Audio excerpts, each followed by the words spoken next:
Hello every one, എല്ലാവർക്കും നമസ്കാരം. ഇന്ന് പ്രസന്റ് ചെയ്യാൻ പോകുന്നത് എന്നോട് ആൾക്കാർക്ക് ചോദിക്കാനുള്ള ചോദ്യങ്ങൾ എന്തൊക്കെയാന്ന് പറഞ്ഞിട്ട് ഇൻസ്റ്റഗ്രാമിൽ ആസ്ക് മീ ക്വസ്റ്റ്യൻസ് എന്ന് പറഞ്ഞിട്ടുണ്ടായിരുന്നു. അതിൽ കുറച്ച് ക്വസ്റ്റ്യൻസ് ഞാനല്ല, ഇവർ സെലക്ട് ചെയ്ത് എനിക്ക് തന്നിട്ടുണ്ട്. അപ്പം ഞാൻ ആൻസേഴ്സ് ഒട്ടും പ്രിപ്പയർഡ് അല്ല, അപ്പം അതുകൊണ്ട് ചിലപ്പോൾ കുറച്ച് സമയം എടുക്കും. അപ്പം എൻ്റെ ഫോണിലേക്ക് ക്വസ്റ്റ്യൻസ് ഇങ്ങനെ അയച്ചുകൊണ്ടിരിക്കുന്നുണ്ട്. അപ്പം ഞാൻ കണ്ടിട്ട് എനിക്ക് ഫീൽ ചെയ്യുന്ന ഉത്തരങ്ങൾ പറയാം. ഫസ്റ്റ് ക്വസ്റ്റ്യൻ, wishes.193 എന്ന് പറഞ്ഞിട്ട് ഒരാളാണ് ഇൻസ്റ്റഗ്രാമിൽ ചോദിച്ചിരിക്കുകയാണ്. What makes you happy and what makes you irritate? ഇത് കുറെ ഉത്തരങ്ങളുള്ള ചോദ്യങ്ങളൊക്കെയാണ്, ഇങ്ങനെ പറയാൻ എളുപ്പമല്ല. ഞാൻ ഇങ്ങനത്തെ ചോദ്യം ആൻസർ ചെയ്തിട്ടുമില്ല. Okay, what makes you happy? നല്ല സിനിമ കാണുക എന്ന് പറയുന്നത് എൻ്റെ ഏറ്റവും വലിയ ഹാപ്പിനെസ്സാണ്. അതായത് ഇപ്പം ഞാൻ എൻ്റെ ഒരു ദിവസം ഒരു ഡേ ഇൻ മൈ ലൈഫ് കാണിക്കാൻ കേട്ടോ. അപ്പം അതിൽ ഞാനിങ്ങനെ മാക്സിമം വളരെ ബിസി ആയിരിക്കും. അപ്പോൾ ഞാൻ ഒത്തിരി ടയേർഡും ആയിരിക്കും. കാരണം ഞാൻ എൻ്റെ ജോലി എന്ന് പറഞ്ഞാൽ ഇങ്ങനെ ഫിസിക്കലിയും കൂടി ഒത്തിരി ഇൻവോൾവ് ആയിട്ടുള്ള ജോലിയല്ലേ ചെയ്യുന്നത്. ഇപ്പൊ ഡാൻസ് കോറിയോഗ്രഫി ചെയ്യുന്നതാണെങ്കിലും പഠിപ്പിക്കുന്നതാണെങ്കിലും പിന്നെ എൻ്റെ പ്രാക്ടീസ് പിന്നെ എൻ്റെ വർക്കൗട്ട് എല്ലാം ഉണ്ടല്ലോ. എല്ലാവരും പറയും ഓ ഡാൻസ് ഉണ്ടല്ലോ അപ്പൊ പിന്നെ വേറെ ഒന്നും വേണ്ടല്ലോ. അങ്ങനെയല്ല, ഞാൻ വർക്കൗട്ടൊക്കെ ചെയ്യാം. അപ്പൊ എനിക്ക് ഏറ്റവും ഇഷ്ടമുള്ള രണ്ട് കാര്യം, ഏറ്റവും ഇഷ്ടമുള്ളത് കേട്ടോ, എൻ്റെ ലൈഫിൽ എനിക്ക് ഏറ്റവും ഇഷ്ടമുള്ള രണ്ട് കാര്യമാണ്. ഒന്ന് സിനിമ കാണുക, പിന്നെ ഒന്ന് ഫുഡ് കഴിക്കുക. അപ്പൊ ഈ ഡയറ്റ് ഉള്ളത് കൊണ്ട് നമുക്ക് അങ്ങനെ കുറെ അങ്ങ് എക്സ്പ്ലോർ ചെയ്ത് കഴിച്ചു കഴിഞ്ഞാൽ ശരിയാവില്ല. അപ്പൊ അതുകൊണ്ട് ഒരു കോംപ്രമൈസും ഇല്ലാതെ ഞാൻ ചെയ്യുന്നത്. എൻ്റെ അടുപ്പുള്ള എല്ലാ ആൾക്കാർക്കും അറിയാം. എന്നുവെച്ചാ ഒരു 5 മിനിറ്റ് പോലും ഇനി സമയമില്ല, ഞാനങ്ങനെ ക്ഷീണിച്ച് കുഴഞ്ഞ് തീരാറായി ഇരിക്കുന്ന സമയത്ത് ഞാൻ എന്താ ചെയ്യുന്നതെന്ന് പറഞ്ഞാൽ ബുക്ക് മൈ ഷോ എടുത്ത് നോക്കിയിട്ട് ഇപ്പൊ അവൈലബിൾ ആയിട്ടുള്ള സിനിമ ഏതാന്ന് നോക്കും. എന്നിട്ട് എത്ര നമ്മൾ പറയില്ലേ തേഞ്ഞൊട്ടിയിരിക്കാന്ന് പറയില്ലേ, എത്ര തേഞ്ഞൊട്ടിയിരിക്കുന്ന ദിവസമാണെങ്കിലും ഒരു സിനിമയ്ക്ക് പോയി കഴിയുമ്പോൾ റിഫ്രഷ്ഡ് ആവും ഞാൻ. എന്നിട്ട് ഞാൻ നേരത്തെ ഒന്നും ചെയ്യില്ലായിരുന്നു, ഇപ്പം വളരെ പെർഫെക്റ്റ് ആയിട്ട് ചെയ്യാൻ ശ്രമിച്ചുകൊണ്ടിരിക്കുന്ന ഒരു കാര്യം, എപ്പം ഞാൻ കിടന്നാലും ശരി 7 hours സ്ലീപ്പ് ഞാൻ എങ്ങനെയെങ്കിലും സ്ലീപ്പ് ചെയ്യും. അപ്പം എനിക്ക് അത് എൻ്റെ ഹെൽത്തിന് വേണ്ടിയിട്ടുള്ള എൻ്റെ ഒരു പ്രിക്കോഷനാണ്. ഓക്കെ, ആ ചോദ്യം ഇല്ലല്ലോ അല്ലേ. വാട്ട് മേക്സ് യു ഹാപ്പി എന്ന് പറഞ്ഞാൽ ഇപ്പൊ ഈ ഫുഡ് കഴിക്കാൻ എല്ലാം ഒത്തിരി പറ്റാത്തതുകൊണ്ട് watching movies make me very very happy, extremely happy. എൻ്റെ ഏറ്റവും വലിയ സ്ട്രെസ് ബസ്റ്ററും എൻ്റെ ഏറ്റവും വലിയ പാസ് ടൈമും ഒക്കെ സഡൻ ആയിട്ട് ഞാൻ ചെയ്യുന്ന ഒരു കാര്യം. What makes you irritate? What makes you irritate? പറയാം, ഇപ്പോഴാ കിട്ടിയ. ഇപ്പോ എക്സാമ്പിള്, നന്നായി വിശന്ന് ഞാൻ ചിലപ്പോൾ വീട്ടിൽ വരുമായിരിക്കും. ഓക്കെ, അപ്പൊ എനിക്ക് പുറത്തുനിന്ന് ഇങ്ങനെ ബേക്കറി സാധനങ്ങളൊന്നും കഴിക്കാൻ പറ്റില്ല. ഇങ്ങനെ വിശന്ന് തകർന്ന് വരെയായിരിക്കും. ഞാൻ ഓൾറെഡി വിളിച്ചു പറയും നല്ലോണം വിശക്കുന്നുണ്ട്, ഫുഡ് എടുത്ത് വെച്ചേക്കണേ അമ്മ എന്നോ അല്ലെങ്കിൽ സന്ധ്യ എടുത്തോ ആരുടെത്തേക്കും പറയും. ഞാൻ ഇവിടെ വന്ന് കഴിയുമ്പോ ഉണ്ടല്ലോ ഒന്നും ആയിട്ടുണ്ടാവില്ല. ഈ പറഞ്ഞതൊക്കെ അവര് മറന്നു പോയിട്ടുണ്ടാവും. അപ്പൊ എനിക്ക് ഡയറ്റും ഉണ്ട്, അതും ഇതൊന്നും കഴിക്കാനും പറ്റില്ല, ഫുഡും ആയിട്ടില്ല. അങ്ങനെ വരുമ്പോ ചിലപ്പോ കഴിക്കാൻ വേണ്ടി കുറെ ലേറ്റ് ആവും. അല്ലെങ്കിൽ ഞാൻ ഇരിക്കുന്ന സമയത്ത്, ഫോർ എക്സാമ്പിൾ ഇപ്പോ ദോശ എന്ന് പറഞ്ഞാൽ ഞാൻ ഈ ചെറുപയറിന്റെ ദോശയൊക്കെയാണ് കഴിക്കുന്നത്, കാർബോഹൈഡ്രേറ്റ് കുറയ്ക്കാൻ വേണ്ടി. അപ്പൊ അതിന്റെ കൂടെ എനിക്ക് വെള്ള തേങ്ങാ ചമ്മന്തിയാണ് ഇഷ്ടം. അതുണ്ടാവില്ല, കറക്റ്റ് ചോപ്പ് തേങ്ങാ ചമ്മന്തി. അപ്പൊ ഇത്രയും, അല്ലെങ്കിൽ ഞാൻ കോംപ്രമൈസ് ചെയ്യും. പക്ഷെ ഇത്രയും വിശന്ന് ഞാൻ വിളിച്ച് പറഞ്ഞിട്ട് തയ്യാറും ആക്കാതെ പിന്നെ ഞാൻ ഒന്ന് ഡിലേ ആവുമല്ലേ. ഫുഡ് കറക്റ്റ് സമയത്ത് ഫുഡ് കിട്ടിയില്ലെങ്കിൽ മറ്റേ സ്നിക്കേഴ്സിന്റെ പരസ്യമില്ലേ, നിങ്ങളല്ലാതാവും. അതാന്ന് തോന്നുന്നു, അതാണ് അതിന്റെ ഉത്തരം. Correct food. നെക്സ്റ്റ് ക്വസ്റ്റ്യൻ, ചേച്ചി, how do you manage Sai studies, your stage shows and practice sessions and dance class? Girish _Neethu ആണ് ചോദിച്ചിരിക്കുന്നത്. ഓരോന്ന് പറയാം. സായിയുടെ സ്റ്റഡീസ് മാനേജ് ചെയ്യുന്ന ഞാനല്ലല്ലോ, അവനാണല്ലോ, അവൻ പഠിക്കണമല്ലോ. പിന്നെ ഞാൻ അവനെ ഹെൽപ്പ് ചെയ്യും. അതെങ്ങനെയാന്ന് പറഞ്ഞാല് എൻ്റെ ബിഗസ്റ്റ് സപ്പോർട്ടിങ് സിസ്റ്റമാണ് അച്ഛനും അമ്മയും. അപ്പം അമ്മയും അച്ഛനും മാത്സിന് വളരെ ഗുഡാണ്, ഞാനും മാത്സിന് ഭയങ്കര നല്ലതാണ്. പക്ഷെ എനിക്ക് കണ്ടിന്യൂസ് ആയിട്ട് ക്ലാസ് എടുക്കാൻ പറ്റാത്തതുകൊണ്ട് ഞാൻ മാത്സ് എടുക്കില്ല. അവന് ഹിന്ദിക്കും ഫ്രഞ്ചിനും ആള് പറഞ്ഞു കൊടുക്കാൻ ഓൺലൈനിൽ ട്യൂഷൻ ഉണ്ട്. പിന്നെ അമ്മ വന്നിട്ട് അവന്റെ മാത്സ് കംപ്ലീറ്റ് അമ്മയും അച്ഛനും എടുക്കും. പിന്നെ ഫിസിക്സ് ഉണ്ടെങ്കിൽ അച്ഛൻ കുറച്ച് പറഞ്ഞു കൊടുക്കും. അച്ഛൻ ഫിസിക്സ് മെയിൻ ആയതുകൊണ്ട് അച്ഛൻ ഇഷ്ടം ഭയങ്കര.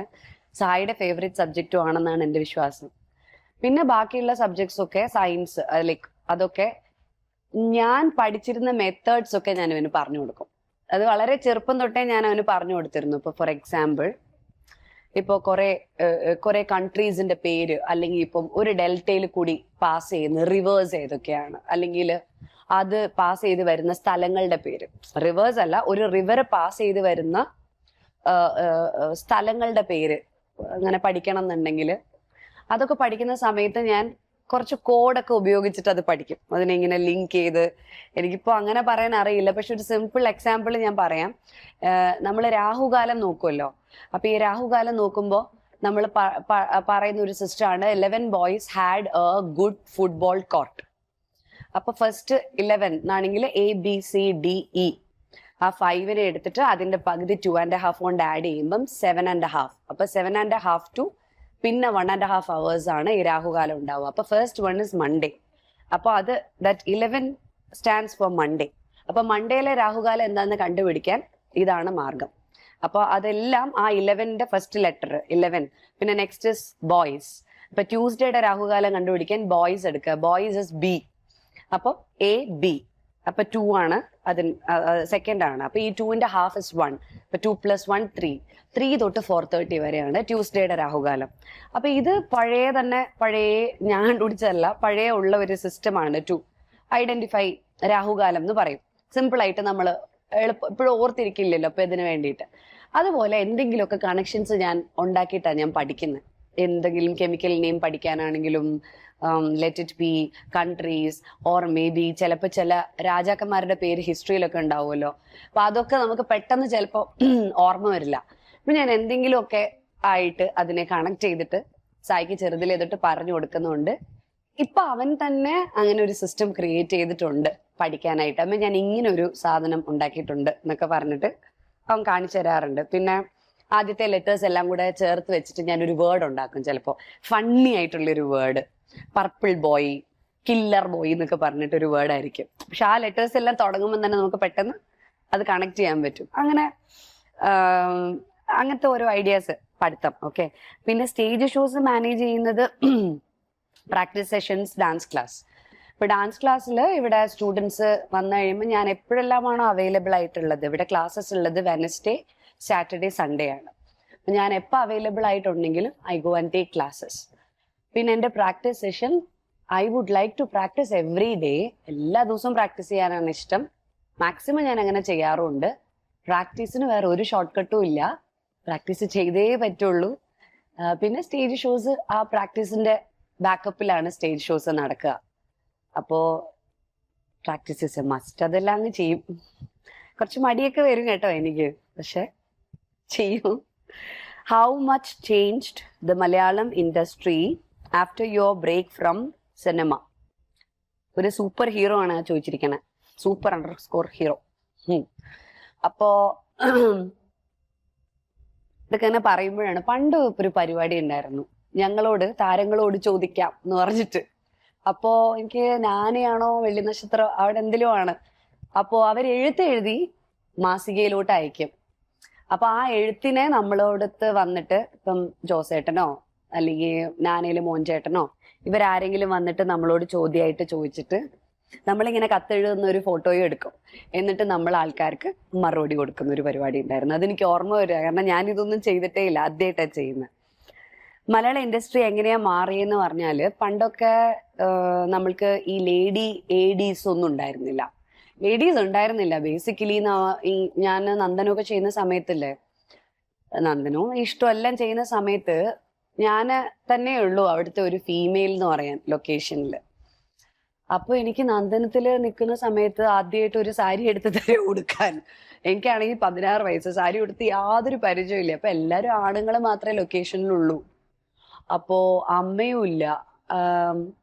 അപ്പൊ ഞാനിങ്ങനെ നിൽക്കുക, എന്താ ചെയ്യേണ്ടതെന്ന് അറിയില്ല. അവസാനം അല്ല ആണുങ്ങളെ വിളിച്ച് സാരി ഉടുപ്പിക്കാനും ഒക്കെ എന്നെക്കാളും വലിയ വലിയ ചേട്ടന്മാരാണ്. എന്നാൽ പോലും ഈ നമുക്കൊരു 16 വയസ്സല്ലേ, ഇപ്പൊ ഒരു ചമ്മൽ ഉണ്ടാവുമല്ലോ. അപ്പൊ അതുകൊണ്ട് പിന്നെ ഞാൻ സാരി എനിക്ക് ഉടുക്കാൻ അറിയാന്നുള്ള ഒരു ജാടയിൽ നേരെ സാരിയും പാവാടയും ബ്ലൗസും ഒക്കെ ആയിട്ട് അകത്ത് കയറി. അമ്മ സാരി ഉടുക്കും, അമ്മ ടീച്ചർ ആയതുകൊണ്ട് അമ്മ എന്നും രാവിലെ സാരി ഉടുക്കുന്നത് ചെറുതായിട്ട് കണ്ടൊരു ഓർമ്മയുണ്ട്. പിന്നെ ഞാൻ എന്റെ സ്ഥിരം വീട്ടിൽ അമ്മയായിട്ട് കളിക്കും, ടീച്ചറായിട്ട് കളിക്കും. ഞാൻ തന്നെ ടീച്ചർ, ഞാൻ തന്നെ അമ്മ, അങ്ങനെയൊക്കെ അമ്മ കുട്ടി ഫാമിലി കളികൾ ഭയങ്കരമായിരുന്നു. തലേനൊക്കെ എടുത്ത് ഇങ്ങനെ വെച്ച് ചുറ്റിനൊക്കെ വെച്ചിട്ട് ഞാൻ ഫാമിലി ആയിട്ട് കളിക്കും, കുക്ക് ചെയ്ത് കൊടുക്കും, കുട്ടിയോട് സംസാരിക്കും, എല്ലാരും ചെയ്യുന്ന കളി തന്നെ. അപ്പൊ അതിൽ ഞാൻ കുറച്ച് ഗെറ്റപ്പിലൊക്കെയാണ് സാധാരണഗതിയിൽ ഇത് ചെയ്യാറ്. ഇങ്ങനെ ക്യാരക്ടറായിട്ട് ഞാൻ കുറച്ച് വേഷമൊക്കെ ഇടും. അമ്മയുടെ ഒരു ഷാളൊക്കെ മേടിച്ച് എന്നിട്ട് ഇവിടെ പ്ലീറ്റ് വേണം എന്നുള്ള സംഭവം എനിക്കറിയാം, ഫ്രണ്ടിൽ പ്ലീറ്റ് വേണം അതെനിക്കറിയാം. കാരണം അച്ഛൻ അമ്മയുടെ ഫ്രണ്ടിലത്തെ പ്ലീറ്റ് പിടിച്ചു കൊടുക്കുന്ന ഞാൻ കണ്ടിട്ടുണ്ട്. അപ്പൊ ഇതൊക്കെ വെച്ചിട്ട് എന്റെ സങ്കല്പത്തിൽ വരാവുന്ന രീതിയിൽ ഞാനൊരു സാരി ഉടുത്തു. കാരണം ആദ്യം ഞാൻ ഇവിടെ പ്ലീറ്റ് വെച്ച്, പിന്നെ ഞാൻ ഇവിടെ പ്ലീറ്റ് വെച്ച്, തിരിഞ്ഞു നോക്കിയപ്പോ കുറേ സാധനങ്ങൾ എല്ലാം കൂടെ കറക്കി കുത്തി ഞാൻ അവിടെ ഇവിടെയൊക്കെ ചുരുട്ടി കയറ്റി. പക്ഷെ ഫൈനലി പുറത്തേക്ക് വന്നപ്പോ സാരി ഉടുത്ത പോലെ ഉണ്ട്. പക്ഷെ ഒന്നും ശരിയല്ല, തിരിഞ്ഞു മറിഞ്ഞെല്ലാണ് സാരി ഉടുത്തത്. ആദ്യം ഉടുത്തപ്പോ എന്റെ ഫുൾ പ്ലീറ്റ് ഇപ്പുറത്തോട്ടായി പോയി. പുറത്തിറങ്ങി കഴിഞ്ഞപ്പോ എന്നത് മേക്കപ്പ് ചെയ്യുന്ന ശങ്കരേട്ടനാ. മേക്കപ്പ് ചെയ്യുന്ന ശങ്കരേട്ടൻ പറഞ്ഞു, എന്തോ ഒരു കുഴപ്പമുണ്ടല്ലോ എന്ന്. ശങ്കരേട്ടനും അറിയില്ല എന്താ കുഴപ്പമെന്ന്. മുഴുവൻ സാരി തിരിഞ്ഞു പോയി. പിന്നെ അവസാനം ആരോ പറഞ്ഞു സാരി തിരിഞ്ഞു പോയെന്ന് തോന്നുന്നു, കാരണം എല്ലാ ആണുങ്ങളല്ലേ, ഇത്ര തന്നെയുള്ള, എല്ലാവർക്കും അറിയില്ല എന്താ പ്രശ്നം എന്ന്. പിന്നെ അവസാനം ശരിയാക്കി. ഇപ്പൊ ഒത്തിരി സ്ത്രീകളുണ്ട് നമുക്ക്, അപ്പൊ അത് ഭയങ്കര ഹെൽപ്ഫുള്ളാ. എന്തെങ്കിലും നമുക്കൊരു ആവശ്യം ഉണ്ടെങ്കിൽ അത് ഭയങ്കര ഹെൽപ്ഫുള്ളാണ്. ഇപ്പൊ ഞാൻ ചെയ്തുകൊണ്ടിരിക്കുന്ന സിനിമയുടെ പേര് പാതിരാത്രി എന്നാണ്. സൗബിനും ഞാനും ആണ് മെയിൻ ലീഡ് ചെയ്യുന്നത്. അപ്പൊ അതില് ADs സ്ത്രീകളുണ്ട്, കോസ്റ്റ്യൂമില് സ്ത്രീകളുണ്ട്, ഹെയർ ഡ്രസ് ചെയ്യുന്ന സ്ത്രീകളുണ്ട്, എവറി സെക്ഷൻ ഒത്തിരി സ്ത്രീകളാ. ഭയങ്കര. പിന്നെ ഇതിനെ കൂടുതൽ പറഞ്ഞ എന്റെ ഡയറക്ടർ തന്നെ സ്ത്രീയാ, ഋതീന. അപ്പൊ ഇങ്ങനെ നമ്മൾക്ക് ഭയങ്കര സാധാരണ ഞാൻ പറയായിരുന്നു. എനിവേസ്, അപ്പൊ അതാണ് പിന്നെ എന്താന്ന് വെച്ചാൽ ഇപ്പൊ എല്ലാവർക്കും സ്ട്രിക്റ്റ് ആയിട്ടും ക്യാരവൻ ഉണ്ട് സെറ്റില്. അപ്പൊ അതിന്റെ ഏറ്റവും വലിയ ഹെൽപ്പ് എന്നാന്ന് പറഞ്ഞാൽ, പണ്ടൊക്കെ നമ്മൾ പോയി കഴിഞ്ഞാൽ ഒരു വീട്ടിലൊക്കെ നമ്മൾ ഷൂട്ടാണ്, അല്ലെങ്കിൽ നമുക്കിപ്പോ ഒരു റോഡിലാണ് ഷൂട്ടെങ്കിൽ അതിനടുത്തൊരു വീട് നമ്മൾ ഫൈൻഡ് ഔട്ട് ചെയ്യും, അവരോട് പെർമിഷൻ ചോദിച്ചിട്ട് അവിടെ മേക്കപ്പ് റൂം എല്ലാം സെറ്റ് ചെയ്യും. ഇപ്പൊ എങ്ങനെയാന്ന് പറഞ്ഞാൽ ഈ ക്യാരവന് തന്നെയാണ് നമ്മൾ ഒരുങ്ങുന്നത്. അതൊരു ഭയങ്കര ഹെൽപ്പാണ്. എന്താന്ന് പറഞ്ഞാൽ അതിൽ തന്നെ ഒരു ബാത്റൂം ഉണ്ട്. അപ്പൊ ഈ ഫീമെയിൽസിനൊക്കെ, പക്ഷെ പണ്ടൊന്നും നമുക്ക് ഇത്രയും പേടിക്കാനില്ല, ആരുടെയും കയ്യിൽ മൊബൈലില്ല, ക്യാമറ പ്രശ്നമൊന്നുമില്ല. പക്ഷെ ഇപ്പോഴെന്ന് പറഞ്ഞാൽ സത്യം പറയട്ടെ, ചില ഡ്രസ് ചേഞ്ച് ഒക്കെ ചെയ്യുമ്പോൾ ചില മൊട്ടക്കുന്നൊക്കെ ആയിരിക്കും. എവിടെയാ ഡ്രസ് ചേഞ്ച്, അവിടെ അടുത്തൊന്നും ഒരു വീടൊന്നും ഉണ്ടാവില്ല. അപ്പൊ അങ്ങനെ കോസ്റ്റ്യൂമിലെ ചേട്ടന്മാരിങ്ങനെ തുണിയെല്ലാം പിടിച്ച് അഡ്ജസ്റ്റ് ചെയ്ത് എല്ലാരും തിരിഞ്ഞ് നിൽക്കും. നമ്മൾ അവിടെ തന്നെ ഒക്കെ നിന്ന് അഡ്ജസ്റ്റ് ചെയ്തിട്ട് ആ ഡ്രസ്സ് മാറുന്നത്. ഇപ്പൊ ഒന്ന് ആലോചിച്ച് നോക്കുക, അങ്ങനെ എങ്ങനെ ഡ്രസ്സൊക്കെ മാറി കഴിഞ്ഞാൽ ഒക്കെ വീഡിയോയിലൊക്കെ പകർത്തി വൈറലൊക്കെ ആവും. അപ്പം അതാണ് ഒരു വ്യത്യാസം. പിന്നെ സിനിമ ഫിലിമിൽ നിന്ന് ഡിജിറ്റലിലേക്ക് മാറിയത് ഞാൻ സിനിമയിൽ നിന്ന് പോകുന്നതിന് മുന്നേ തന്നെ അങ്ങനെ തന്നെയാണ്, ആ മാറ്റങ്ങളില്ല. പിന്നെ സിനിമ കുറച്ച് റിയലിസ്റ്റിക് ആയി എന്നുള്ളൊരു മാറ്റം പലരും പറയുന്ന കേൾക്കാറുണ്ട്. ബട്ട് അങ്ങനെ ഇല്ല. ബിക്കോസ് റിയലിസ്റ്റിക് സിനിമകൾ എപ്പോഴും ഉണ്ടായിട്ടുണ്ട്, ഫാന്റസി സിനിമകൾ എപ്പോഴും ഉണ്ടായിട്ടുണ്ട്, ഇനിയും ഉണ്ടായിക്കൊണ്ടിരിക്കും. ഇറ്റ്സ് എ പ്രോസസ്, അതെങ്ങനെ നടന്നുകൊണ്ടിരിക്കും. സിനിമയിൽ വ്യത്യാസങ്ങളൊന്നുമില്ല. ജനങ്ങൾ ഇഷ്ടപ്പെട്ടാൽ സിനിമ സക്സസ് ആയി, ജനങ്ങൾ കണ്ടില്ലെങ്കിൽ സിനിമ ഫ്ലോപ്പായി. ആൻഡ് അത്രേമേ ഉള്ളൂ സിനിമയിൽ ആർക്കും ആരോടും അങ്ങനെ വേറെ ഒന്നുമില്ല. Cinema depends solely on the success. Success ഉണ്ടോ സിനിമയുണ്ട്, സക്സസ് ഉണ്ടോ നിങ്ങളോട് സ്നേഹമുണ്ട്, സക്സസ് ഉണ്ടോ നിങ്ങൾക്ക് ബഹുമാനമുണ്ട്, സക്സസ് ഉണ്ടോ നിങ്ങൾക്ക് ആരാധകരുണ്ട്, സക്സസ് ഉണ്ടോ നിങ്ങൾക്ക് പണമുണ്ട്. എവറിത്തിങ് അത്രേ ഉള്ളൂ. പക്ഷെ അത് വളരെ നൈമിഷികമാണെന്ന് കുറച്ച് എക്സ്പീരിയൻസിൽ നമുക്ക് മനസ്സിലാവും. അടുത്ത ചോദ്യം, what's your advice on finance management after marriage as a successful woman whom I admire a lot എന്നായിരിക്കും. ആ വുമൺ ഇല്ല, എന്തായാലും ഷെറിൻ റേച്ചൽ 92 എന്നാണ് ചോദിച്ചിരിക്കുന്നത്. അഡ്വൈസ് ഓൺ ഫിനാൻസ് മാനേജ്മെന്റ് ഒന്നേ ഉള്ളൂ. അതായത് സ്ത്രീകൾക്ക് ഇൻഡിപെൻഡൻസ് വേണം, ഫിനാൻഷ്യൽ ഫ്രീഡം വേണം. ഫിനാൻഷ്യലി നമ്മൾ ഇൻഡിപെൻഡൻ്റ് ആയിരിക്കണം, നമ്മൾ വർക്ക് ചെയ്യണം, നമ്മളുടെ പൈസ നമ്മളുടെ കയ്യിൽ വെക്കണം.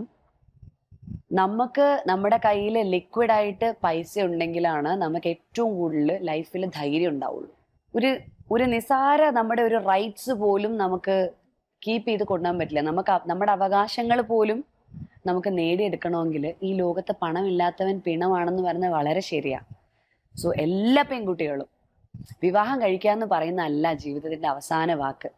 അത് ജീവിതത്തിൽ സംഭവിക്കുന്ന ഒരു കാര്യമായിട്ട് മാറണം. ഒരു പെൺകുട്ടിയാണെങ്കിലും ആൺകുട്ടിയാണെങ്കിലും അയ്യോ കല്യാണം നടന്നില്ല കേട്ടോ എന്ന് പറയുന്നതാവരുത്. നമ്മൾ ഒരാളെ സക്സസ്ഫുൾ ആണോ അല്ലയോ എന്ന് കണക്കാക്കുന്നത് വിവാഹം കഴിച്ചോ എന്നുള്ളത് കൊണ്ടല്ല, മറിച്ച് നമ്മൾ ഈ ലോകത്ത് ഇല്ലാതായി കഴിയുമ്പോൾ എന്താണോ നമ്മളെപ്പറ്റി മറ്റുള്ളവർക്ക് ഓർക്കാനുള്ളത്, പറയാനുള്ളത്. ഇപ്പൊ സിനിമയിലാണെങ്കിൽ നമ്മൾ ചെയ്ത കഥാപാത്രങ്ങൾ നമ്മൾ സിനിമയ്ക്ക് കൊടുക്കുന്ന ഒരു കോൺട്രിബ്യൂഷൻ ആയിരിക്കും. അല്ലൊരു വ്യക്തി എന്നുള്ള നിലയിൽ നമ്മൾ ജീവിച്ചിരിക്കുന്ന ആലോചിച്ച് നോക്കിയാൽ നമ്മൾ നെൽസൺ മണ്ടേലെ ഓർക്കും, അല്ലെങ്കിൽ മഹാത്മാഗാന്ധിയെ ഓർക്കും. ഇവരാരും പണം ഉള്ളത് കൊണ്ടല്ലല്ലോ നമ്മൾ ഓർത്തിരിക്കുന്നത്. നമ്മൾ അവരൊക്കെ ഓർത്തിരിക്കുന്നത് നമ്മൾക്ക് വേണ്ടി ചെയ്ത, അവരുടെ ജീവിതം വരെ ത്യജിച്ച് ഈ ലോകത്തിന് വേണ്ടി ചെയ്ത സാക്രിഫൈസിന്റെ മുമ്പിലാണ് നമ്മൾ ഓർത്തിരിക്കുന്നത്. ഒന്ന് ആലോചിച്ച് നോക്കിയാൽ കുട്ടികൾക്ക് വേണ്ടി ജീവിതം സാക്രിഫൈസ് ചെയ്ത എത്ര അമ്മമാരെ നമ്മൾ ഓർക്കാറുണ്ട്. അത് മോശമാണെന്നല്ല.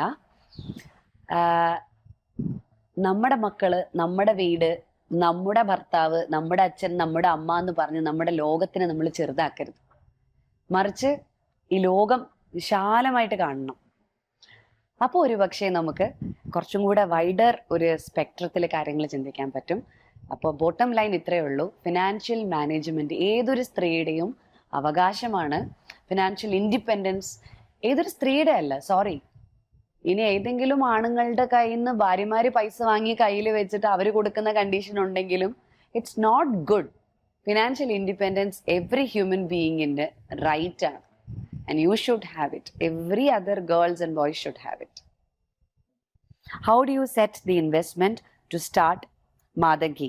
Do you have back support or it's completely your savings? I am Shruti. ആ കുട്ടിയാണ് ചോദിച്ചത്. ഓക്കെ, ഞാൻ മാതങ്കിയുടെ ഇൻവെസ്റ്റ്മെന്റ് എന്ന് പറഞ്ഞാൽ എൻ്റെ വീടിൻ്റെ മുകളിലാണ് ഞാൻ മാതങ്കി ഉണ്ടാക്കിയത്. എൻ്റെ സേവിങ്സ് വെച്ചിട്ടാണ് ഞാൻ ഈ വീടും മാതങ്കിയും സെറ്റ് ചെയ്തത്. അപ്പോൾ ഞാൻ ചെയ്തത് എന്താന്ന് പറഞ്ഞാൽ, ഇപ്പം ഞാനായിട്ടൊരു വീട് വെക്കുകയാണെങ്കിൽ എത്ര വലിയൊരു വീട് എനിക്ക് വെക്കാൻ പറ്റുമോ ആ വീടിനെ പകുതിയായിട്ട് ഞാൻ കട്ട് ചെയ്തു. അപ്പോൾ എൻ്റെ വീടിൻ്റെ ലക്ഷറീനെ ഞാൻ കുറച്ചു. എന്നിട്ട് ആ ബാക്കിയുള്ള സ്പേസിനെ ഞാൻ എൻ്റെ ബിസിനസ്സിലേക്ക് കൺവേർട്ട് ചെയ്തു, ഓർ മേ ബി എൻ്റെ പാഷനിലേക്ക് കൺവേർട്ട് ചെയ്തു. അങ്ങനെ കൺവേർട്ട് ചെയ്തപ്പോൾ എനിക്കൊരു വീട് വെക്കുന്ന കോസ്റ്റ് തന്നെ ആയിട്ടുള്ളൂ. അറ്റ് ദ സെയിം ടൈം എനിക്ക് താമസിക്കാനുള്ള സ്ഥലവും എനിക്ക് കിട്ടി, എനിക്ക് ഡാൻസിനുള്ള സ്ഥലവും എനിക്ക് കിട്ടി.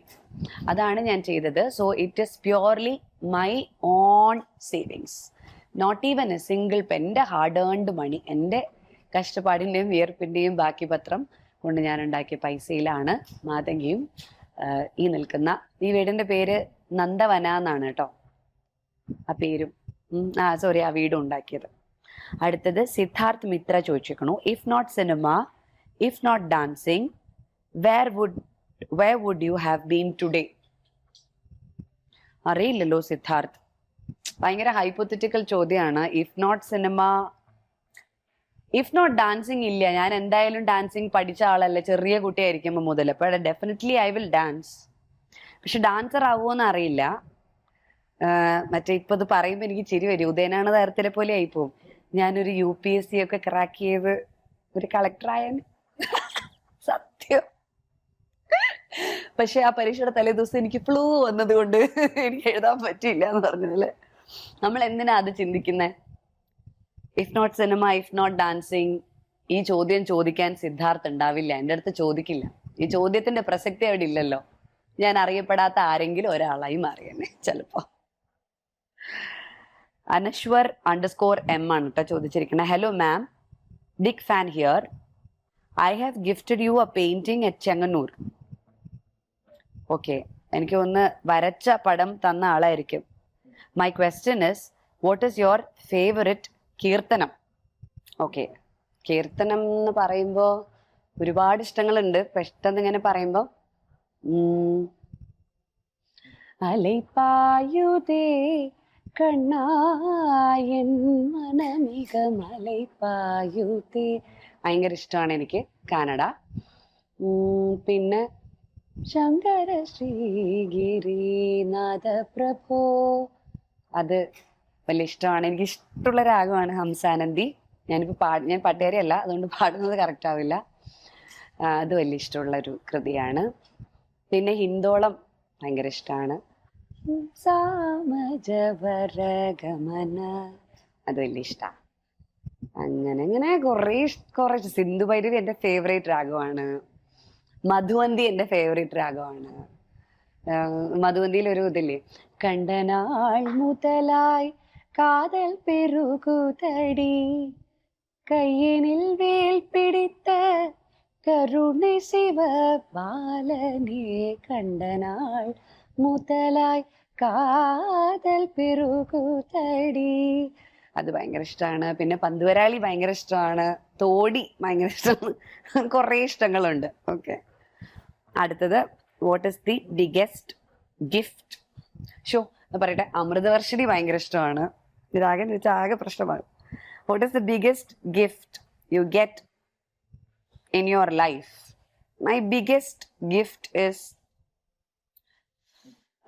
ഒരു 2-3 ഗിഫ്റ്റ് പറയാം. ഒന്ന്, എൻ്റെ ബിഗസ്റ്റ് ഗിഫ്റ്റ് ആയിട്ട് എനിക്ക് തോന്നിയത് എൻ്റെ മകൻ. അവൻ എൻ്റെ ലൈഫിൽ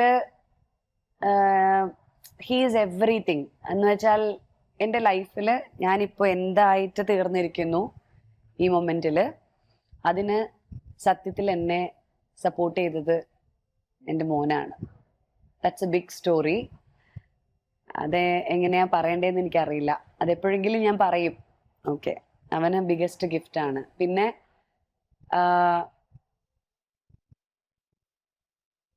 എൻ്റെ ബിഗസ്റ്റ് ഗിഫ്റ്റ് ആയിട്ട് എനിക്ക് തോന്നിയത് എൻ്റെ എംപതിയാണ്. ഒരാളുടെ വേദന കണ്ടാൽ എനിക്ക് അത് ഫീൽ ചെയ്യും, അത് മനസ്സിലാക്കാൻ പറ്റും. പിന്നെ ആ എംപതി ഉള്ളത് കൊണ്ടാണ് അഭിനയിക്കാനും, അതുള്ളത് കൊണ്ടാണ് സംസാരിക്കാനും, അതുള്ളത് കൊണ്ടാണ് സഹായിക്കാനും, അതുള്ളത് കൊണ്ടാണ് ആസ്വദിക്കാനും ഒക്കെ പറ്റുന്നത്. ഒരു നല്ല പാട്ട് കേട്ടാൽ ആസ്വദിക്കാൻ പറ്റുന്നത്, ആ കലാഹൃദയം ഉണ്ടാവുന്നത്, പാവപ്പെട്ട ഒരാളുടെ ബുദ്ധിമുട്ട് കേൾക്കാൻ മനസ്സലിവുണ്ടാവുന്നത്, എല്ലാവരെയും കേൾക്കാൻ.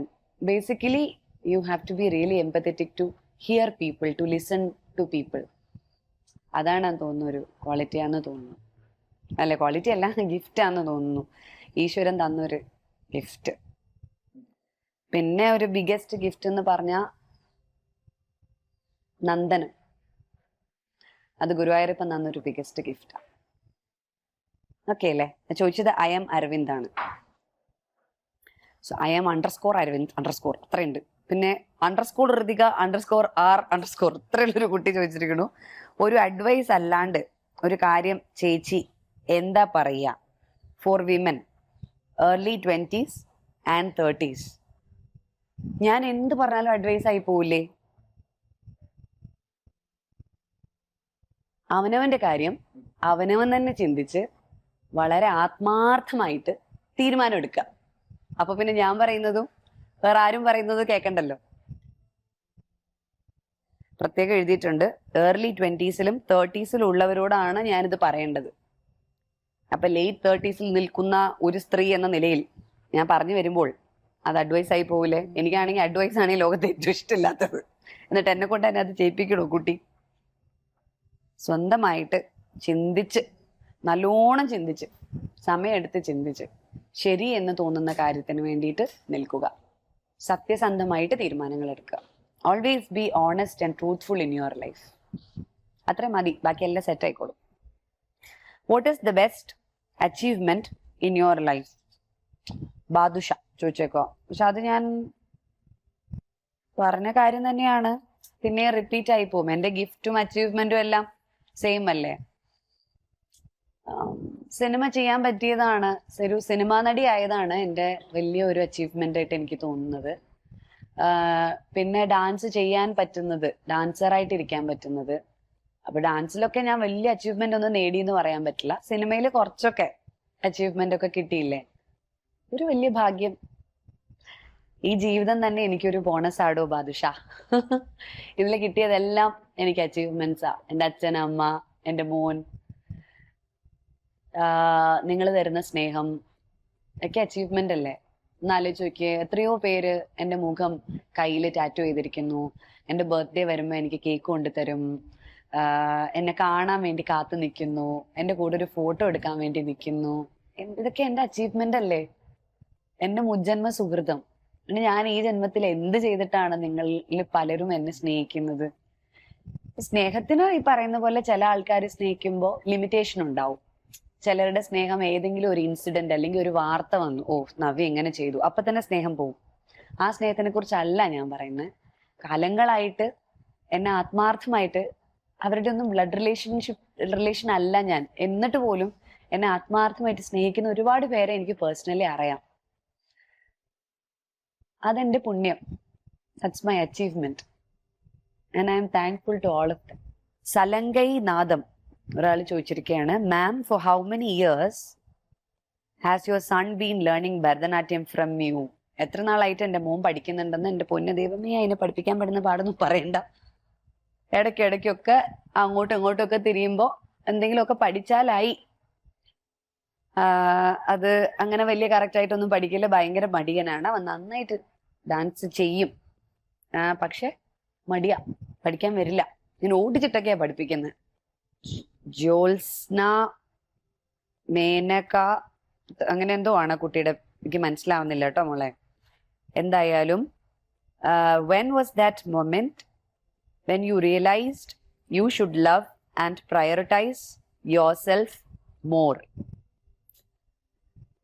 എൻ്റെ ലൈഫില് ഞാൻ എന്നെ കൂടുതൽ സ്നേഹിക്കണമെന്നും പ്രയോറിറ്റൈസ് ചെയ്യണമെന്നും ഞാൻ റിയലൈസ് ചെയ്ത മൊമെന്റ് ഏതാണെന്നാണ് ജോത്സ്ന ചോദിച്ചത്. എക്സാക്ട് മൊമെന്റ് ആയിട്ട് എനിക്ക് ഓർമ്മയില്ല മോളെ, പക്ഷെ എക്സാക്റ്റ് ആയിട്ട് എനിക്കത് ഫീൽ ചെയ്തൊരു, അതിന് മുന്നേ തന്നെ ഇങ്ങനെയൊക്കെ ഫീൽ ചെയ്യുന്നുണ്ട്. നമ്മൾ വായിക്കുന്ന പുസ്തകങ്ങളിൽ നിന്നും നമ്മൾ മീറ്റ് ചെയ്യുന്ന ആൾക്കാരിൽ നിന്നും ഒക്കെ തോന്നുന്നുണ്ട്. പക്ഷെ anyways it is after my marriage. എൻ്റെ വിവാഹ ശേഷമാണ് എനിക്കത് മനസ്സിലായത്. കാരണം ഞാൻ ഉദ്ദേശിച്ചിരുന്ന അത് ഞാൻ എന്ത് പറഞ്ഞാലും എൻ്റെ എക്സ്പീരിയൻസ് എന്നാട്ടോ പറയുന്നത്. എൻ്റെ എക്സ്പീരിയൻസ് ആവണം എന്നില്ല നിങ്ങളുടെ എക്സ്പീരിയൻസ്. അപ്പോൾ എനിക്ക് എൻ്റെ എക്സ്പീരിയൻസ് എന്ന് മാത്രമേ ജീവിതത്തിന് നോക്കിക്കാണാൻ പറ്റുള്ളൂ. നമ്മൾ കണ്ടില്ലേ, ചില ആൾക്കാർ ലോകത്തോട് തന്നെ ഒരു വെറുപ്പുണ്ടാവും അവർക്ക്. അത് പലപ്പോഴും അവരുടെ എക്സ്പീരിയൻസിൽ നിന്നാണ്. ഇപ്പം നമ്മളെപ്പോഴും ഒരാളെ വിലയിരുത്തുന്നതിന് മുൻപ് അയാൾ കടന്നുപോയ വഴികളും കൂടി ചിലപ്പോൾ ചിന്തിക്കേണ്ടി വരും. അപ്പൊ അതുകൊണ്ട് വിലയിരുത്താതിരിക്കുക എന്നുള്ളതാണ് ഞാൻ കണക്കാക്കുന്ന ഏറ്റവും വലിയ കാര്യം. ആരെയും വിലയിരുത്താതിരിക്കുക. കാരണം നമുക്കറിയില്ല ആരെന്തൊക്കെ സിറ്റുവേഷൻസ് കൂടി കടന്നു പോയിട്ട് വന്നവരാണ് എന്നുള്ളത്. അപ്പോ unless and otherwise if we don't know the person thoroughly, don't try to judge. അപ്പോ ഇതിൽ പറയാനുള്ളത്, എനിക്കെതിരെ ഒരു ന്യൂസ് വന്നിട്ടുണ്ടായിരുന്നു കുറച്ചു നാൾ മുന്നേ, ഒരു ED കേസ് എന്നൊക്കെ പറഞ്ഞിട്ട്. അതിനെക്കുറിച്ച് ഞാനൊരു എപ്പിസോഡ് ചെയ്യാൻ വേണമെങ്കിൽ എപ്പോഴെങ്കിലും. അപ്പൊ അത് വന്ന സമയത്താണ്, എന്നെ സിനിമയിലോട്ട് തിരിച്ചു വന്ന സമയത്ത് ഞാൻ കൊടുത്ത ഇന്റർവ്യൂസ് ഒക്കെ കേട്ടിട്ട് ഒരുപാട് പേര് ഞാൻ ഭയങ്കര തോട്ട് പ്രൊവോക്കിംഗ് ആണെന്നും ഞാൻ ഭയങ്കര ഇൻസ്പയറിംഗ് ആണെന്നും ഒക്കെ പറഞ്ഞിട്ട് കുറേ പേര് എൻ്റെ കോട്ട്സ് ഒക്കെ എടുത്തിട്ട് എൻ്റെ ശബ്ദം എടുത്തിട്ട് റീൽസ് ആയിട്ട് ഇടുകയൊക്കെ ചെയ്തു. ഞാൻ ശരിക്കും പറഞ്ഞാൽ അത് ആദ്യത്തെ ഒരു എക്സ്പീരിയൻസ് ആണ് എനിക്ക്. ഈ ഇങ്ങനത്തെ ഒരു സോഷ്യൽ മീഡിയ വേൾഡിലോട്ട് ഞാൻ ഇങ്ങനെ പ്രസവിച്ചിട്ട പോലെ വന്നൊരു കുഞ്ഞുവാവയാണ്. അപ്പൊ എനിക്കിത് ഭയങ്കര, ഞാൻ ക്യാരിഡ് അവേ ആയി. ഇത്രയും ആൾക്കാർക്ക് എന്നെ ഇഷ്ടമാണോ എന്ന് വിചാരിച്ചു. പക്ഷെ ഇങ്ങനെ ഒരു ന്യൂസ് വന്നപ്പോ പലപ്പോഴും ഇത്രയും വർഷങ്ങളായിട്ട് സിനിമയിലുള്ള ഒരാളല്ലേ ഞാൻ, ഇത്രയും നാളുകളായിട്ട് എന്നുള്ളതോ അല്ലെങ്കിൽ എന്നോടുള്ള ഒരു പരിചയമോ അല്ലെങ്കിൽ എന്നുള്ള ഒരു എല്ലാം മറന്നുപോയിട്ട് എന്നെക്കുറിച്ചും വീട്ടിലുള്ളവരെ കുറിച്ചും അസഭ്യവും തെറികളും ഒക്കെ ആൾക്കാർ എഴുതാൻ തുടങ്ങി. അതൊക്കെ ഞാൻ വായിച്ചപ്പോ എനിക്ക് മനസ്സിലായി, ഞാൻ മറ്റാർക്കോ വേണ്ടിയിട്ടല്ല ജീവിക്കേണ്ടത്. I should prioritise myself, I should love myself more എന്ന് അതിന് മുന്നേ തന്നെ എനിക്ക് അങ്ങനെ തോന്നുന്നുണ്ട്. പക്ഷെ അപ്പോഴാണ് എനിക്ക് ആ സൊസൈറ്റി എന്നുള്ളൊരു തോട്ടിൽ നിന്ന് ഭയങ്കരമായിട്ട്, ഞാൻ എപ്പോഴും ജീവിക്കണം അങ്ങനെ വിചാരിച്ചിട്ടാണ്. ആരെങ്കിലും എന്തെങ്കിലും വിചാരിക്കോ എപ്പോഴും എന്നെ ഭയങ്കരമായിട്ട് ഹോണ്ട് ചെയ്യുന്നൊരു സംഭവമാണത്. ഈവൻ എൻ്റെ ഡ്രസ്സ് ഇടുന്നതാണെങ്കിൽ പോലും ഞാനൊരു ഫോട്ടോ ഒക്കെ ഇൻസ്റ്റാഗ്രാമിൽ ഇടുമ്പോഴോ അല്ലെങ്കിൽ ഞാൻ 10 പ്രാവശ്യം വിചാരിക്കും, കാലങ്ങാനും കാണുന്ന ഒരു ഫോട്ടോ ഉണ്ടെങ്കിൽ അതൊക്കെ കട്ട് ചെയ്തിട്ട് ഇട്ടാൽ മതി എന്ന് ഞാൻ വിചാരിക്കും. പക്ഷെ അത് ആൾക്കാരെ എന്നെ കുറിച്ച് വിചാരിച്ചു വെച്ചിരിക്കുന്ന ഒരു ഇമേജിനെ ഞാൻ ബ്രേക്ക് ചെയ്തിട്ട് എന്തിനാ ഒരു പ്രശ്നം ഉണ്ടാക്കുന്നതെന്ന് ഞാൻ അത്രയും കെയർഫുൾ ആയിട്ടാണ് ഇരുന്നത്. അതിലൊന്നും പ്രത്യേകിച്ച് ഒരു കാര്യമില്ല എന്ന് അന്നേരമാണ് ശരിക്കും എനിക്ക് ഭയങ്കരമായിട്ട് തിരിച്ചറിഞ്ഞത്. പക്ഷെ ആഫ്റ്റർ മൈ മാരേജ് ഒരു 2-3 ഇയേഴ്സ് കഴിഞ്ഞപ്പോൾ എനിക്ക് നന്നായിട്ട് മനസ്സിലായി, നമ്മൾ സ്നേഹിക്കാനോ നമുക്ക് വേണ്ടിയിട്ടോ സമയം കണ്ടെത്തിയില്ലെങ്കിൽ നമ്മുടെ കൂടെ ഒരു പട്ടി ഉണ്ടാവില്ല എന്ന് മനസ്സിലായി. Doctor Athira Rajashree, dear ma'am, you are an inspiring lady, but who is your source of motivation or like power behind you? എന്റെ പിന്നിലെയും മുന്നിലെയും പവർ ഞാൻ തന്നെയാ. ഞാൻ അനുഭവിച്ച കാര്യങ്ങള്, ഞാൻ ജീവിച്ചു വന്ന എന്റെ എക്സ്പീരിയൻസ്. അപ്പൊ എനിക്ക് തോന്നും ഞാൻ അനുഭവിച്ചതൊന്നും ചിലപ്പോ ഇനി എന്റെ വരുന്ന ജനറേഷൻ അനുഭവിക്കരുത്. അപ്പൊ ചിലപ്പോ എന്റെ ഒരു വാക്കിനെ കൊണ്ട് അവരെ എന്തെങ്കിലും തരത്തിൽ ഒന്ന് ചിന്തിച്ചാൽ, ഒന്ന് തിരിഞ്ഞാലോചിച്ചാൽ, ഒന്ന് മോട്ടിവേഷൻ ഒന്നും ചെയ്യാനൊന്നുള്ള ഇതൊന്നും എനിക്കില്ല. അല്ലെങ്കിൽ ഒരു നിമിഷം നമ്മൾ ശരിയാണല്ലോ എന്ന് ചിന്തിക്കില്ലേ, അത്തരത്തിലുള്ള ഒരു ചെറിയ തോട്ടെങ്കിലും എന്റെ എക്സ്പീരിയൻസ് കൊണ്ട് എനിക്ക് വന്ന തെറ്റുകൾ വേറൊരാൾ ആവർത്തിക്കാതിരിക്കാൻ വേണ്ടി എന്റെ സ്നേഹം കൊണ്ടാണ് ഞാനത് പറയുന്നത്. അപ്പോ എനിക്ക് പിന്നില് ആരുമില്ല, എന്റെ അനുഭവങ്ങളാണ്. ചിലപ്പോ നമ്മള് 80 കൊല്ലം ജീവിച്ചാലും വലിയ അനുഭവം ഉണ്ടാവണമെന്നില്ല. ചിലര് 20 കൊല്ലം ജീവിക്കുമ്പോൾ തന്നെ ഒരുപാട് അനുഭവം ഉണ്ടാവും. What is your opinion about the cyber attack? Rahul MPM. Rahul എന്നെ അറ്റാക്ക് ചെയ്യാറുണ്ടോ? രാഹുൽ കൃത്യമായിട്ട് രാഹുൽ ചോദിച്ചിരിക്കുന്നു. രാഹുൽ, സൈബർ അറ്റാക്ക് ഉണ്ടല്ലോ, പെയിൻഫുള്ളാ. അതാ അതിന്റെ ഉത്തരം. കാരണം ഇപ്പൊ നമ്മള് എങ്ങോട്ടെങ്കിലും നടക്കുമ്പോൾ ചിലപ്പോൾ നമ്മുടെ സാരി ഒന്ന് മാറിപ്പോയി, അല്ലെങ്കിൽ നമ്മളൊരു സ്ലീവ്ലെസ് ഉടുപ്പിട്ടു, അല്ലെങ്കിൽ നമ്മള് ബീച്ചിൽ നിൽക്കുമ്പോൾ പർദ്ദ ഇടാൻ പറ്റിയില്ല, അല്ലെങ്കിൽ ഫുൾ കവർ ചെയ്ത് ചുരിദാർ ഇടാൻ പറ്റിയില്ല. ബീച്ചിൽ പോയപ്പോ ഞാന് എന്റെ ഫാമിലി വൈറ്റ്, അതായത് ഞാനും മോനും കൂടി ബാലിയിലൊക്കെ പോയി. അപ്പൊ ഞങ്ങള് ബാലിയിൽ പോയപ്പോഴത്തേക്ക് ഇങ്ങനെ നല്ല റൂമായിരുന്നു. അപ്പൊ ആ റൂമിന്റെ വീഡിയോ ഇങ്ങനെ സ്റ്റോറിയിൽ ഇട്ടു. അപ്പൊ ഇങ്ങനെ സ്റ്റോറിയിൽ ഇടുന്ന വഴി, ഇങ്ങനെ നടന്നു പോകുന്ന വഴിയിൽ ഇവിടെ ഒരു ഇതുണ്ടായിരുന്നു, എന്താ പറയാ, മിറർ ഉണ്ടായിരുന്നു. അപ്പൊ ഞാൻ എന്റെ മോന്റെ കൂടെ ബീച്ചിലൊക്കെ പോയപ്പോ ഒന്ന് അടിപൊളിയായിട്ട് ഒരു ഷോർട്ട് ഉടുപ്പൊക്കെ ഇട്ടൊന്ന് പോയടോ, ഒരബദ്ധം പറ്റിപ്പോയി. അപ്പൊ ഞാനത് കാണിക്കാൻ വേണ്ടിയിട്ടാണെങ്കിൽ പിന്നെ അതിന്റെ ഒരു പടവും കിട്ടാൻ പോരെ എനിക്ക്. അപ്പൊ ഇത് ഇങ്ങനെ പാസ് ചെയ്ത് വീഡിയോ എടുത്ത് പോകുന്ന വഴിക്ക് ഞാൻ സത്യം പറഞ്ഞാൽ കണ്ടില്ല. അപ്പൊ ഇത് സ്റ്റോറി പറഞ്ഞ സ്റ്റോറി തന്നെയാണല്ലോ നമ്മളിങ്ങനെ ഞെക്കി വീഡിയോ ഓൺ ആക്കുന്നത്. അപ്പൊ അത് എനിക്ക് ഭയങ്കര മടിയായതുകൊണ്ട് ഞാൻ അതൊന്നും തിരിച്ചൊന്നും പോയി നോക്കിയൊന്നുമില്ല. എനിക്ക് തോന്നുന്നു ഓഡിയോ പോലും ഇട്ടിട്ടില്ല, വെറുതെ ഇങ്ങനെ ഇട്ടത് ഒരു വീഡിയോ. അതീന്ന് മാത്രം എന്റെ ആ നടന്നു വരുന്ന ഒരു കഷ്ണം എടുത്തിട്ട് എന്തൊക്കെയാന്നറിയോ പറയുന്നേ. പിന്നെ എന്തെങ്കിലും ഒരു സുഖം ആ പറയുന്നവർക്ക് കിട്ടുന്നെങ്കിൽ കിട്ടട്ടെ, പക്ഷെ ഞാൻ അങ്ങനെ ചെയ്യാറില്ല. ഞാൻ ഇതുവരെ ഒരു കമന്റിലോ ഒന്നും എന്റെ അഭിപ്രായം അങ്ങനെ ഇങ്ങനെ എന്നൊന്നും പറഞ്ഞിടാറില്ല. എനിക്ക് വിഷമം തോന്നുന്ന ഒരു കാര്യം എന്താ അറിയോ, അപ്പൊ അവർക്ക് ഇഷ്ടമുള്ളതൊക്കെ ചെയ്യട്ടെ എന്നൊന്നല്ല ഞാൻ പറയണേ, പക്ഷെ എന്താന്ന് മനസ്സിലാവുന്നില്ല. ഇപ്പോ ഒരു ഒരു ഒരു മെയിൽ ആക്ടറോ മറ്റോ ആണ് അങ്ങനെ ചെയ്യുന്നതെങ്കിലേ അത്ര അങ്ങനെ പറയാറില്ല. പക്ഷെ ഈ ഫീമെയിൽ ആവുമ്പോ എന്താ അത്രയും അങ്ങനെ പറയുന്നേ? നമ്മളെ ഒരു പ്രോപ്പർട്ടി ടു അങ്ങനെ ഒരു തോന്നൽ എനിക്ക് പലപ്പോഴും വരാറുണ്ട്. ഇങ്ങനെ സെക്സുമായിട്ട് കണക്ട് ചെയ്തിട്ട് പറയാനായിട്ടുള്ള ഒരു ഭയങ്കര ഒരു അങ്ങനെയാണല്ലോ അല്ലെ, അങ്ങനെ ആയിരിക്കും. അടുത്തത് ശ്യാം കൃഷ്ണൻ 89 ചോദിച്ചിരിക്കുന്നത്. ലിബറലായി ചിന്തിക്കുന്നത് ജീവിതത്തിൽ ബുദ്ധിമുട്ടുകൾ ഉണ്ടാക്കിയിട്ടുണ്ട്? ബുദ്ധിമുട്ട് എന്ന് പറഞ്ഞാൽ എനിക്ക് ഫീൽ ചെയ്തത്, ഞാൻ ഭയങ്കര സ്പോണ്ടേനിയസ് പേഴ്സണാ. ഇപ്പൊ എന്തെങ്കിലും ഒരു കാര്യത്തിനെ ഞാൻ ചിലപ്പോൾ പെട്ടെന്നായിരിക്കും, അപ്പം വരുന്ന ഒരു ഫീലിംഗ് ആയിരിക്കും ഞാൻ ചിലപ്പം പുറത്തേക്ക് പറയുന്നതും സംസാരിക്കുന്നതും ഒക്കെ ആ സിറ്റുവേഷൻ വെച്ചിട്ട് അങ്ങനെയൊക്കെ ആയിരിക്കും. പക്ഷെ ചിലപ്പോ ഇപ്പൊ ഇങ്ങനെ യൂട്യൂബും ഇതൊക്കെ ഇത്രയും ഭയങ്കര ഇമ്പോർട്ടന്റ് ആയിട്ടുള്ള ഒരു സിനാരിയോയിൽ കൂടെ നമ്മൾ ജീവിക്കുമ്പോ എന്തിനെ എങ്ങനെയാണ് വളച്ചൊടിക്കുന്നതെന്ന് നമുക്ക് പറയാൻ പറ്റില്ല. ചിലപ്പോ നമ്മള് സ്വപ്നേന്നിരിക്കാത്ത കാര്യത്തിലായിരിക്കും വേറൊരു ആംഗിളും, ചിലപ്പോ അതിൽ രാഷ്ട്രീയം, ചിലപ്പോ അങ്ങനെയെല്ലാം ആഡ് ചെയ്തിട്ട് വളരെ റിലിജനും രാഷ്ട്രീയവും പിന്നെ കാസ്റ്റിസവും എല്ലാം ആഡ് ചെയ്ത് ഒരു രീതിയിലേക്ക് കാര്യങ്ങളെ കൊണ്ടുപോകാനായിട്ട് ഈ മാറ്റുന്നുണ്ട്. പലപ്പോഴും ലിബറൽ ആണെന്ന് മറ്റുള്ളവർക്ക് മനസ്സിലാവായിട്ടാണോ അതോ അവർ മനസ്സിലാക്കാഞ്ഞിട്ടാണോ എന്ന് എനിക്കറിയില്ല. അപ്പൊ അതൊരു ബുദ്ധിമുട്ടുണ്ടാക്കിയിട്ടുണ്ട്. Please talk about your dance institute. മാതങ്കിയെ പറ്റി ഞാനൊരു വീഡിയോ തന്നെ ചെയ്തിട്ടുണ്ട്. So that is it. Unnimaya Basamma _04. Ma'am, what is your qualification? I am a human being. That's my qualification. I am very empathetic. That is my qualification. And ഇനി പഠിത്തത്തിന്റെ കാര്യത്തിലാണെങ്കിൽ ഞാനൊരു MBA graduate ആണ്. HR marketing was my specialization. And I did my degree in English literature. Okay. Akhil Geethadev, Navya എന്ന അമ്മയാണോ നവ്യ എന്ന മകളാണോ better? Navya എന്ന മകളാണ് ബെറ്റർ. ഓക്കെ. എന്റെ അമ്മയും അച്ഛനും ചെയ്തതിന്റെ 100-1 പോലും സാഹിക്ക് ചെയ്യാൻ പറ്റിയിട്ടുണ്ടെന്ന് എനിക്ക് തോന്നുന്നില്ല. പക്ഷെ ആസ് എ മകൾ ഞാൻ അടിപൊളിയാണെന്ന് എനിക്ക് തോന്നുന്നു. Because I love dum. നമ്മൾ നമ്മുടെ മക്കളെ സ്നേഹിക്കുന്നത് നോർമലാ. അമ്മ എപ്പോഴും പറയും വെള്ളം മുകളിൽ നിന്ന് താഴേക്കാ ഒഴുകുന്നതെന്ന്.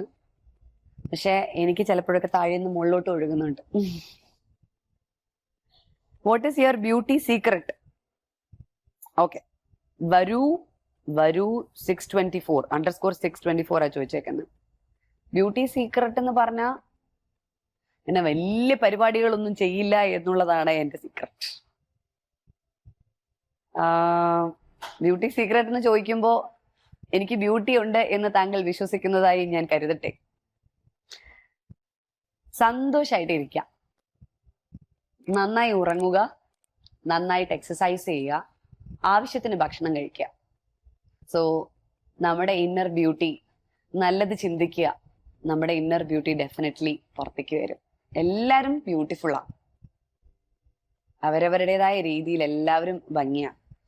എത്ര സൗന്ദര്യമുള്ള ഒരാളിനെയും മനസ്സ് ശരിയല്ല, ബിഹേവിയർ ശരിയല്ലെങ്കിൽ നമുക്ക് കുറച്ച് കഴിയുമ്പോൾ എന്തൊരു പന്ന സ്ത്രീയാ അല്ലെ എന്തൊരു പന്ന മനുഷ്യനാന്ന് തോന്നും. അപ്പോ ബാഹ്യമായ സൗന്ദര്യത്തില് കാര്യമൊന്നുമില്ലെന്ന് പറയുന്നില്ല ഞാന്. അത് ഇനിഷ്യൽ അട്രാക്ഷന് ഭയങ്കര ഇമ്പോർട്ടന്റ് ആണ്. പക്ഷെ ഓൺ എ ലോങ് റൺ നമ്മളിലെ ഏറ്റവും കൂടുതൽ ഉണ്ടാവേണ്ടത് ഇന്നർ ബ്യൂട്ടിയാ. സോ ഇന്നർ ബ്യൂട്ടി നമ്മൾ എപ്പോഴും സൂക്ഷിക്കുക. ജുനൈദ് TP ജുനൈദ് ചോദിച്ചിരിക്കുന്ന ലാസ്റ്റ് ക്വസ്റ്റ്യൻ, ഏതാണ് എൻ്റെ ന്യൂ മൂവി? എൻ്റെ ന്യൂ മൂവിയുടെ പേരാണ് പാതിരാത്രി. കുമ്പളിയിൽ ഷൂട്ട് നടന്നുകൊണ്ടിരിക്കുകയാണ്. ഇപ്പൊ ഒരു ഷോർട്ട് ബ്രേക്കിൽ ഞാൻ വന്നപ്പോഴാണ് ഈ വീഡിയോ ചെയ്യുന്നത്. സിനിമയുടെ ഡയറക്ടർ പുഴു എന്ന് പറഞ്ഞ മമ്മൂക്ക സിനിമയുടെ ഡയറക്ടറായ റത്തീനയാണ്. സിനിമയിൽ അഭിനയിക്കുന്നത് ലീഡ് റോളിൽ ഞാനും സൗബിനും. ഞങ്ങൾ ആദ്യമായിട്ട് ഒരുമിച്ച് അഭിനയിക്കുന്ന സിനിമയാണ്. പക്ഷെ ഇതിനു മുമ്പ് ഞങ്ങൾ ഒരുമിച്ച് വർക്ക് ചെയ്തിട്ടുണ്ട് പാണ്ടിപ്പടയിലൊക്കെ. ആ സമയത്ത് സൗബിൻ അസിസ്റ്റന്റ് ഡയറക്ടറായിട്ട് വർക്ക് ചെയ്യുന്ന സമയമാണ്. പിന്നെ ഇതില് വേറെ ഒരുപാട് ആക്ടേഴ്സ് ഉണ്ട്. സണ്ണി വെയിൻ, ആൻ അഗസ്റ്റിൻ, ഹരിശ്രീ അശോകൻ ചേട്ടൻ, ഇന്ദ്രൻ ചേട്ടൻ, പിന്നെ ആത്മീയ, അങ്ങനെ ഒരുപാട് പേര്, വേറെ കുറേ പേരുണ്ട്. പിന്നെ ഈ കാന്താര എന്ന് പറഞ്ഞ സിനിമയിൽ ഒക്കെ വില്ലനായിട്ട് അഭിനയിച്ച അച്യുത് എന്ന് പറയുന്ന ഒരു ആക്ടറുണ്ട്, കന്നഡ ആക്ടറാണ് അദ്ദേഹം. അങ്ങനെ കുറെ നല്ല ആൾക്കാരുണ്ട്. നല്ല ഇൻട്രസ്റ്റിംഗ് ആയിട്ടുള്ള ഒരു സസ്പെൻസ് ഒക്കെ ഉള്ള ഒരു സിനിമയാണ്. അതാണ് നെക്സ്റ്റ് മൂവി. അപ്പോൾ ഇന്നത്തെ ക്വസ്റ്റ്യൻ ആൻഡ് ആൻസർ, നിങ്ങളുടെ ചോദ്യങ്ങളെല്ലാം ഞാൻ അത്യാവശ്യം നല്ല രീതിക്ക് ആൻസർ ചെയ്തു എന്ന് വിശ്വസിക്കുന്നു.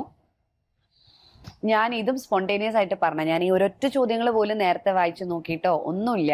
അപ്പോ നിങ്ങളെല്ലാവരും ഇത് കേൾക്കുമ്പോൾ മനസ്സിലാക്കേണ്ട ഒരു കാര്യമുണ്ട്. അതായത് I am just a normal human being. അപ്പോൾ എൻ്റെ പറച്ചിലുകൾക്കും എൻ്റെ ചിന്താഗതികൾക്കും ഒക്കെ തെറ്റുകൾ പറ്റാം. പിന്നെ എല്ലാ മനുഷ്യരും ഓരോ ദിവസം ചെല്ലുന്തോറും നമ്മൾ ഇവോൾവ് ചെയ്തുകൊണ്ടിരിക്കുക, നമ്മൾ ട്രാൻസ്ഫോം ചെയ്തുകൊണ്ടിരിക്കുക, ഒരുപാട് മാറ്റങ്ങൾ സംഭവിച്ചുകൊണ്ടിരിക്കുക.